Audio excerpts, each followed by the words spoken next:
beri nama pedang ini Naga Puspa. Selamatkan dia. Jangan sampai jatuh ke tangan pendekar berwatak jahat.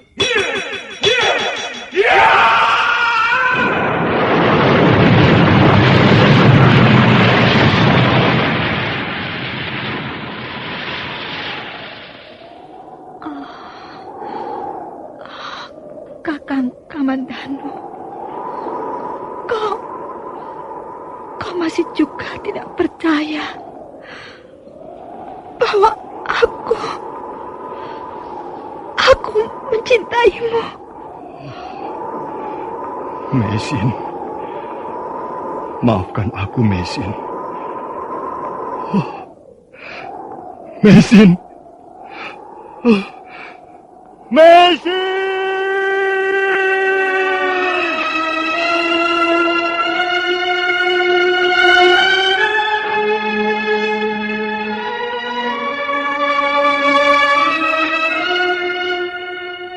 Tutur Tinular.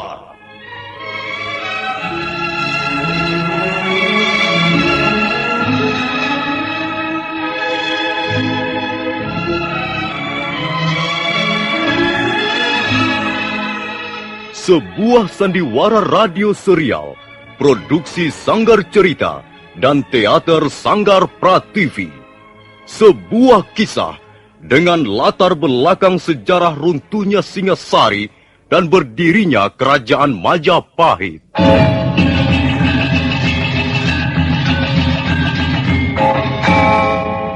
Sandiwara ini didukung oleh pemain-pemain radio yang sudah ternama.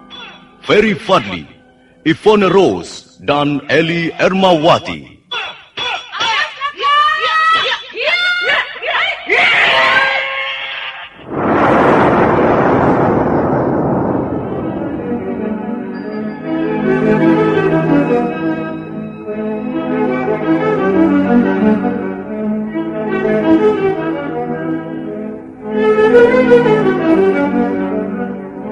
Cerita ini ditulis dan disusun oleh S. Tijab.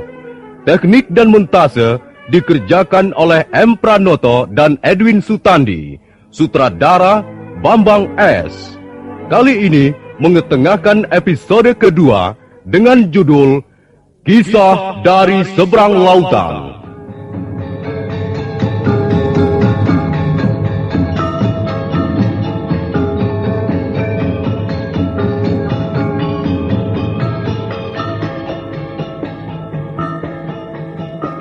Dalam seri yang ke-53 ini didukung oleh para pemain Edi Dosa sebagai Lo Sisan, Eli Ermawati sebagai Mesin, Freddy Cancer sebagai Madangkungan, Surya Tanjung sebagai Pakeling, Yuli sebagai Kurantil, Edi Juni sebagai Puye, Dibyo sebagai Tambir, dan Nusri pembawa cerita. Selamat menikmati.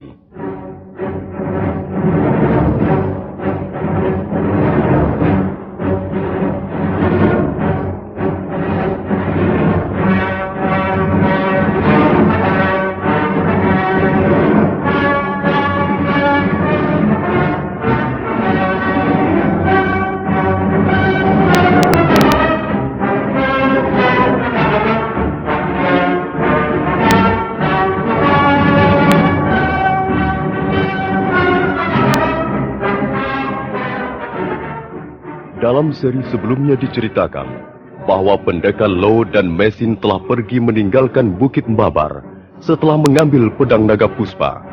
Sementara itu, Kurantil membawa dan merawat Madangkungan di rumah Pakeling kakaknya. Setelah beberapa saat lamanya Madangkungan kembali sadar. Di mana aku? Di mana aku? Apa yang terjadi? Kau terluka dalam, Kakang Madangkungan. Sekarang kau di rumah kakakku, Pakeling. Pakeling? Kau Pakeling? Iya, kau di rumahku, Madangkungan.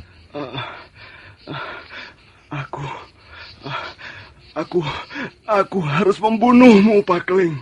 Jangan, Kakang. Jangan. Sudahilah pertikaian tak berguna ini. Aku harus membunuhnya. Aku merasa berdosa kalau tidak bisa membalas dendam ayahku. Oh, Kakang, apa yang sudah terjadi, biarlah berlalu bersama dengan waktu. Tak ada manfaatnya memelihara dendam sekian lama. Dendam tak akan membuat seorang pendekar menjadi dewasa. omong kosong. Bagaimanapun aku harus melampiaskan dendamku. Ayo, Pak Keling. Pertarungan belum selesai. Ayo kita teruskan lagi. Kakang, kau sedang terluka dalam. Kau harus beristirahat dan bukannya malah bernafsu untuk berkelahi. Kurantil. Aku memang terluka dalam. Tapi bukan berarti aku menyerah. Kakang! Diam kau. Sudah kubilang jangan ikut campur urusan laki-laki. Ayo Pak Keling. Ayo keluar ke halaman. Tempat ini terlalu sempit untuk menyapung nyawa. Madangkungan, kau terluka. Mengapa kau tidak berusaha untuk menyembuhkan luka-lukamu lebih dulu? Tidak perlu. Jangan mengira kau telah memenangkan pertarungan, Pak Keling. Aku terluka bukan oleh senjatamu. Aku juga tidak mengakui telah memenangkan pertarungan denganmu. Aku hanya mengingatkan bahwa tak ada perlunya kita meneruskan pertarungan itu. Karena kau dalam keadaan terluka. Jadi kau menolak melayani aku, Pak Keling? Iya. Aku tidak ingin memanfaatkan keuntungan ini. Kalau kau masih penasaran, baiklah, kita lanjutkan pertarungan kita. Tapi tunggulah sampai luka-lukamu menjadi sembuh. Baiklah. Baiklah, Pak Keling. Suatu ketika aku akan datang lagi ke Pongging untuk menantangmu. Silakan. Aku toh tak mungkin menolak kehadiranmu. Nah, aku akan pulang dulu.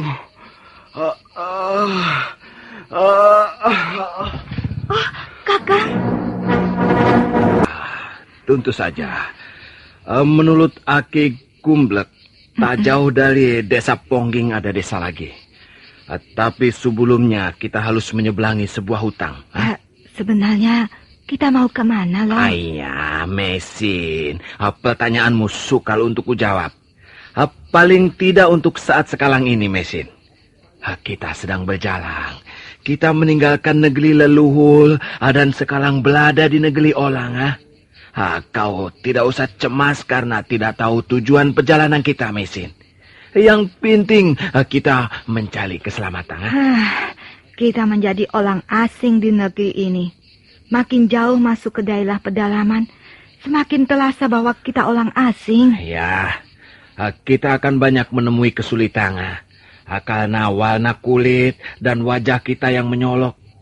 Kita mungkin akan dicurigai dimanapun kita singgah. Tapi aku yakin tidak semua orang di negeri ini mencurigai orang asing dan bermaksud mencelakakannya. Buktinya Aki Gumblek. Dia baik. Baru saja kenal, tapi dia sudah seperti keluarga sendiri. Iya, mudah-mudahan kita akan banyak menjumpai orang-orang seperti itu, loh. Hei, Mesin. Ada apa? Baru saja aku melihat Sina sekilas. Itu dia. Di balik daun-daunan itu. Sinyal apa? Sinyal itu berwarna merah. Pasti sinyal lampu minyak. Kalau begitu, barangkali ada rumah di sana, loh. Iya, bayangkali sinyal itu datangnya dari rumah. Ayo, kita ke sana. Siapa tahu kita bisa menemukan tempat untuk menginap malam ini.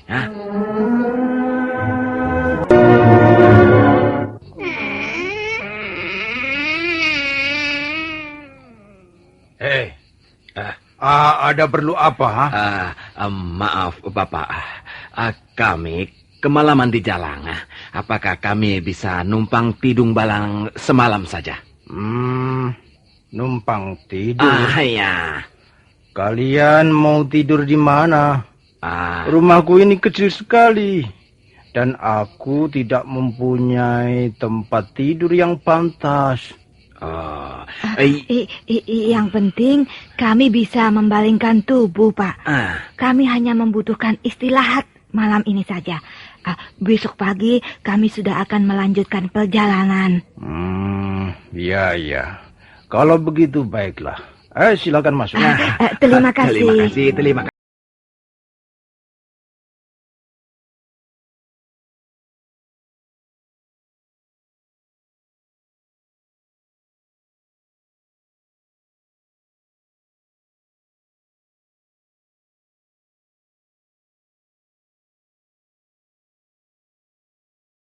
Sepertinya kalian ini bukan berasal dari negeri kami. Betul. Memang, Pak, memang. Kami berasal dari negeri yang jauh dari negeri Bapak ini. Tanah luluhur kami adalah daratan Mongolia. Ribuan kilometer dari tempat ini. Aneh sekali. Tidak pernah kudengar ada orang bepergian sejauh itu dari negeri nenek moyangnya. Kami memang suka juga bepergian jauh, tapi paling banter ke kota Singasari atau Kediri, atau kota-kota lain di negeri kami sendiri. Apa yang kalian cari sebenarnya? Entahlah apa sebenarnya yang kami cari di negeri ini. Kami sendiri juga tidak tahu. Loh, ini lebih aneh lagi. Lalu tujuan kalian mau kemana? Kami berdua mau ke desa Kulawang. Kurawang. Iya. Di kaki Gunung Anjasmara. Iya. Apakah masih jauh dari sini desa Kulawang itu, Pak? Iya. Masih jauh juga. Barangkali 2 hari perjalanan dengan kaki baru akan tiba di desa itu. Ada yang kalian cari di desa Kurawan itu? Sanak famili barangkali? Atau siapa? Tidak, Pak, tidak. Kami tidak mencari siapa-siapa. Tapi barangkali ada yang bisa kami lakukan jika sudah tiba di desa Kulawang. Oh iya, Pak. Kalau daerah ini termasuk desa mana, Pak? Rasanya sepi sekali. Tak ada lagi sepotong rumah pun nampak. Ya. Memang di sini tak ada rumah lagi. Daerah ini termasuk hutan tarik. Kalau kalian besok meneruskan perjalanan, terus mengikuti jalan setapak ini, maka kalian akan sampai di desa Tebu. Ya, di sana baru banyak rumah, banyak warung makanan atau warung minuman. Ya. Ayo, diminum lagi airnya. Terima kasih.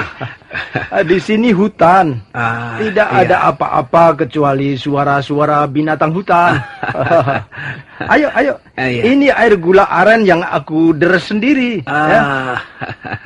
Lumayan buat menghangatkan badan. Terima kasih, Pak, terima kasih. Ayo habiskan saja. Ayo. Itu ketela bakar itu, ya. Iya. Masih hangat itu. Makan saja. Iya. Kita tidur pulas di atas tumpukan jerami dan tikar daun pandan yang sudah robek di sana sini. Pendekar Lau menyusul tidur tak lama kemudian. Tapi dia nampak gelisah dalam tidurnya.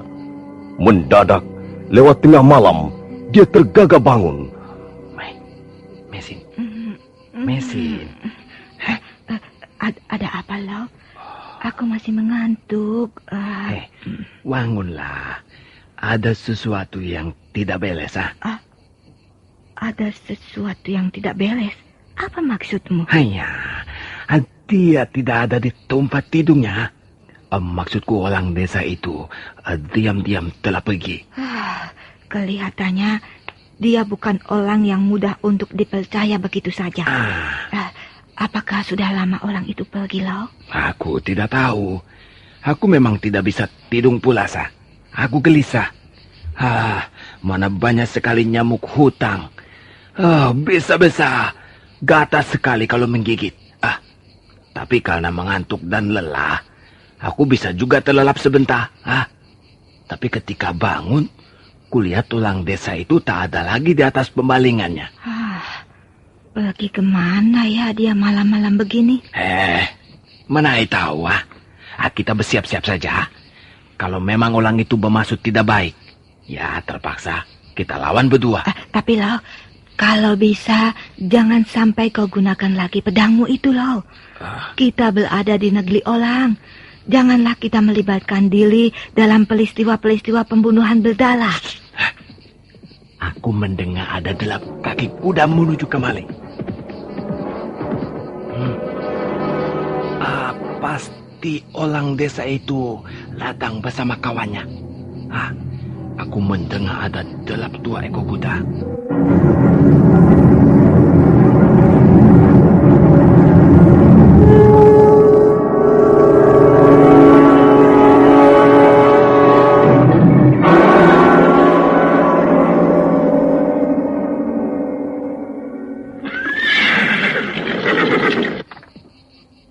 Hai, orang-orang asing! Keluar kau! Jangan enak-enak tidur di rumah orang! Keluar! Lau, kita menemukan kesulitan lagi, Lau. Kita tidak perlu takut menghadapi kesulitan. Kesulitan ada di mana-mana. Kalian jangan pura-pura tidak mendengar! Keluar kalian! Kalau tidak, kami akan masuk dan meringkus kalian! Mesin, ayo kita keluar. Hati-hati, Lau.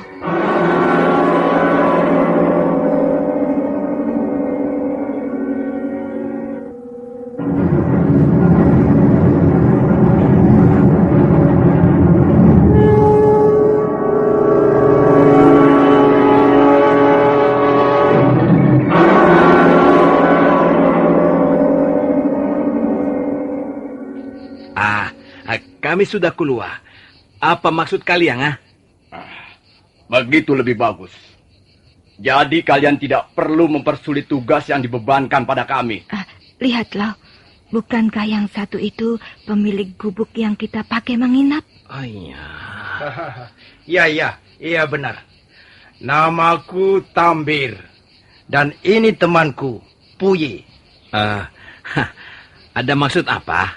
Hoe membawa temanmu kemari, Jangan bertanya begitu. Aku bebas membawa siapa saja ke gubukku ini. Tapi mengapa kau pergi dengan diam-diam meninggalkan kami yang sedang tidur? Mengapa kau tanyakan juga soal itu? Aku bebas pergi kemana saja aku suka dan kapan saja. Tapi, ya, karena pertanyaan harus dijawab, maka aku tidak keberatan untuk menjawabnya. Hai, dengar. Aku pergi memanggil temanku dengan diam-diam karena suatu tugas rahasia. Tugas rahasia? Sudah sejak semula aku memang mencurigaimu. Kau pasti bukanlah orang yang biasa berbuat baik pada mereka yang membutuhkan pertolongan. Jangan ngomong sembarangan. Kamilah yang semestinya mencurigai kalian. Kalian jelas bukan penduduk desa di sekitar sini. Bahkan menurut temanku Tambir, kalian berasal dari negeri seberang lautan. Nah, bukankah kalian pantas kami curigai? Iya. Kami berdua memang orang asing di negeri ini. Karena itu, kami mencurigai kalian. Tapi kami tidak melakukan apa-apa. Kami tidak berbuat kejahatan. Itu soal nanti. Yang penting, sekarang kalian harus menurut pada kami. Tunggu dulu. Apa yang kau maksudkan dengan menurut? Kalian akan kami tangkap. Dan selanjutnya, kalian akan kami bawa ke rumah Rake Dukut. Siapa Rake Dukut? Alah, jangan banyak bertanya. Nanti kalian akan tahu sendiri siapa Rake Dukut. Tapi kami harus tahu siapa orang yang bermaksud menangkap kami. Temanku Tambir sudah berkata, kalian tidak perlu tahu. Apa masih belum jelas? Belum tahu maksudnya? Maaf. Kalau kami tidak tahu persis siapa Laki Dukut dan dengan alasan apa kami ditangkap, kami terpaksa tidak menerima begitu saja. Jadi dengan kata lain, kalian mau melawan, begitu? Oh ya, boleh juga dikatakan begitu. Hati-hati, Mesin. Tambir, kita terpaksa mengambil jalan kekerasan. Iya, kalau memang begitu, apa salahnya? Ayo, kita sergap mereka.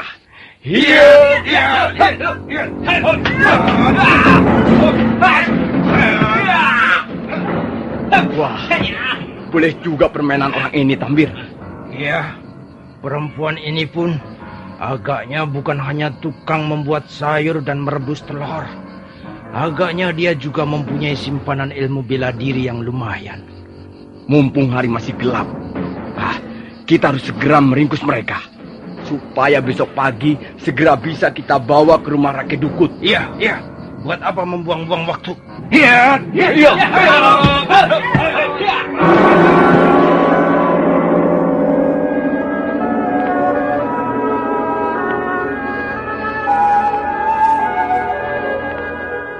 Orang yang bernama Buye segera menyerang ke arah pendekar Low.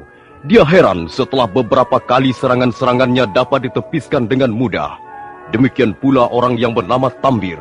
Sekalipun yang dihadapinya adalah wanita, namun ternyata dia cukup kerepotan juga untuk mengalahkannya. Bahkan beberapa kali dia sempat terdesak dan hampir saja terkena pukulan berbahaya. Tapi mendadak dua orang itu berhenti menyerang. Ada apa, Buye? Ada apa? Aduh!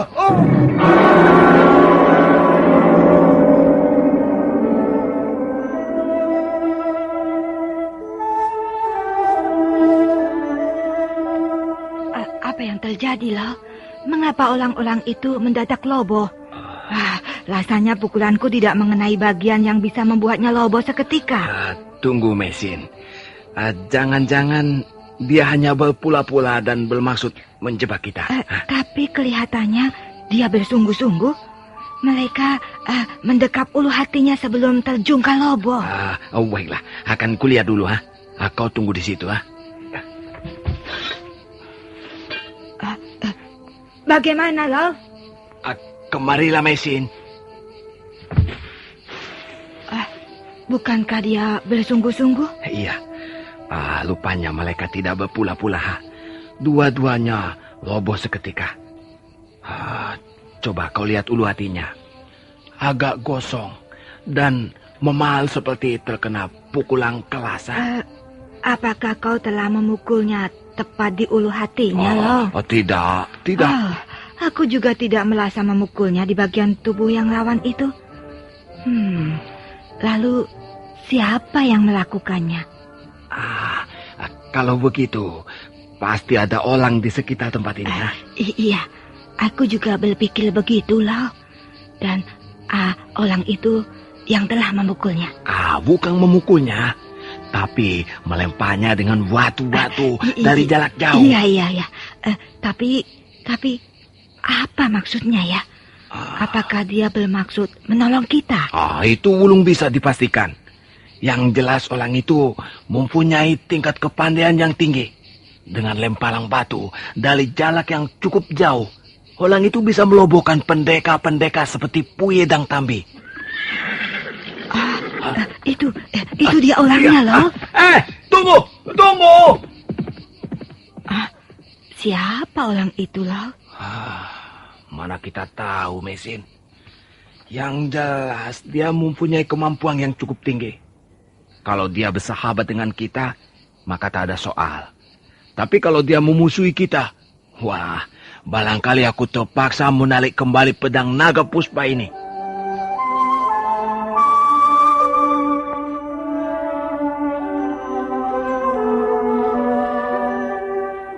Pendekar Lo dan Mesin untuk sesaat lamanya tak bisa berbuat sesuatu. Sementara orang berkuda itu telah lenyap dalam kegelapan hutan. Hanya suara tapak kaki kudanya yang masih terdengar di kejauhan berderap dan bergema karena pantulan bukit-bukit. Nah, para pendengar sekalian, bagaimana kisah selanjutnya? Apa yang akan dialami oleh sepasang suami istri itu? Dan siapa penunggang kuda yang berkemampuan tinggi itu? Silahkan menanti seri berikutnya. Sampai jumpa.